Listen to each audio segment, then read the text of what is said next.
Lisa Caputo, who's the former communications director to Secretary Clinton during her husband's administration. Lisa joins us on the phone. Hey, Lisa.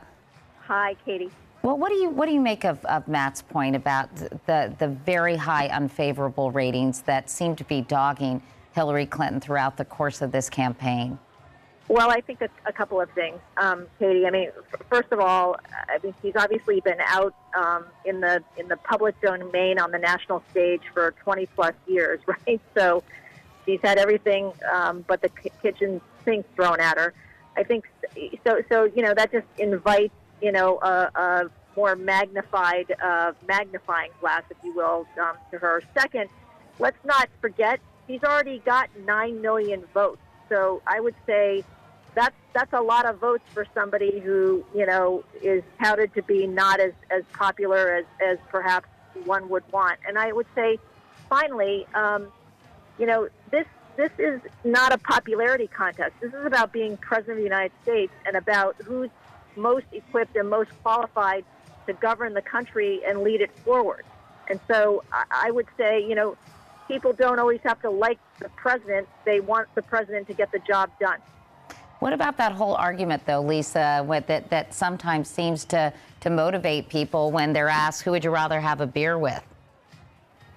Yeah, well, Katie, you've covered presidential races and politics for a long time. And, again, that goes back to, how simplified are we going to make the election? And I think this election, there's a lot at stake in terms of the direction of the country and where we're going, the state of the economy, what's our role in the world. And so, yeah, people want to be able to say, hey, I like that person.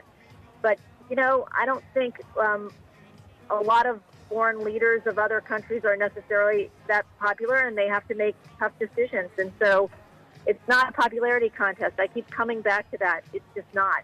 And Lisa, is Bernie Sanders driving Hillary Clinton crazy? I mean, is the campaign getting increasingly exercised over his attacks? They described him, I think, in a letter to supporters as Ralph Nader-like and a spoiler, and certainly they seem to be coming out swinging harder than ever before. I mean, is he really getting under their skin?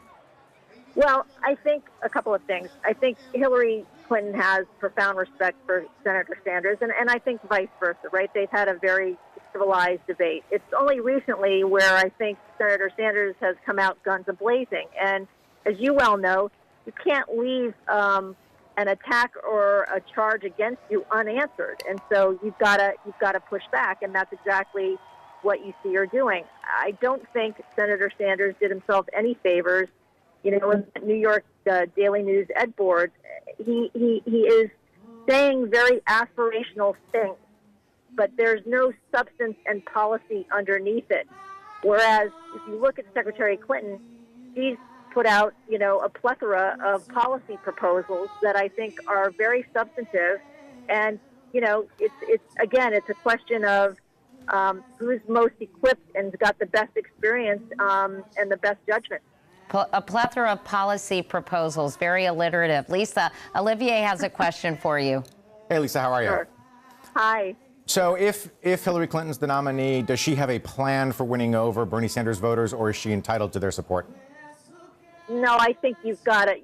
No one's entitled to anything. And she has said from day one she's going to work for every vote. And I think it's fair to say that she will work to embrace the Bernie voters and to attempt to convince all of them, should she become the nominee, to get behind her. I was briefed on some of the data coming out of tonight, and it's interesting that New York voters, a lot of them will have said, in the exit polls that they'll definitely unite behind the nominee. And I think that's a real positive to the Democratic Party. I'm not so sure that would be the case on the Republican side. All right. Hey, Lisa, it's Matt. I suspect you're right about that. I just want to hit on this point about popularity that you came back to a couple times that I think is really interesting. And I think it's compelling. I mean, I think that's probably a very strong argument for her. It's a little bit Nixonian in its echoes, right? You don't have to love me. I may not be someone you want over for dinner every night, but I can get into this machinery and make it work. But I wonder if you conflate popularity and trustworthiness in that equation, because that's a different thing, right? As opposed to you're dull, or you don't interest me as a person, I don't want to hang out with you and have a beer. That's a different question from, can I trust you to do what you say you're going to do? And those numbers have to be more troubling to you than sheer popularity. Well, of course, people want to be able to trust their president, but I think, you earn people's trust. When you look at, her record and what she's done, she earned not just New Yorkers' trust as a senator from New York representing the state of New York, but she earned her colleagues' trust on both sides of the aisle. Why? Because she got in there and she rolled up her sleeves and she figured out how to legislate But Lisa, and how to do it in a constructive way. But wait, hang on, Katie, one sec. And then, as Secretary of State, she earned it, right? Where she went, it's the work ethic. I think there's a difference, and we all know it, between being a candidate and actually being the principal who's in the office. I think by her own admission, she said, she may not be the most easygoing candidate.